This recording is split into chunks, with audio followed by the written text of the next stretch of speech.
உங்களை வாழ வைக்கிறவர் இயேசு. அவரால் முடியும். உயிர்த்தெழுந்த இயேசு வந்து நின்றா போதாங்க, அற்புதம் நடக்கும்.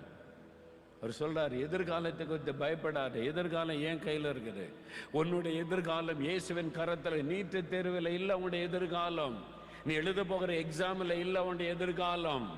அது சொல்லுவாங்க, இதுல தான் உன் எதிர்காலமே அடங்கி இருக்குது. யார் சொன்னது? கர்த்தர் சொன்னார். அப்படி ஆடு மேய்த்து கொண்டிருந்தவனை ராஜாவாக சிங்காசனத்தில் உட்கார வைக்க அவராலே முடியும்.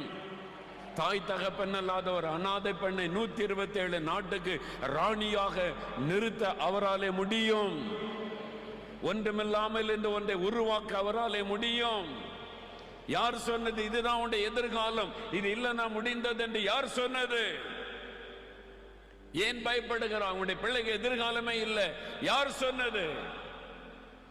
மரித்து உயிர்த்தெழுந்த இயேசு சொல்லுகிறார், உன் பிள்ளையினுடைய எதிர்காலம் என் கையில் இருக்கிறது.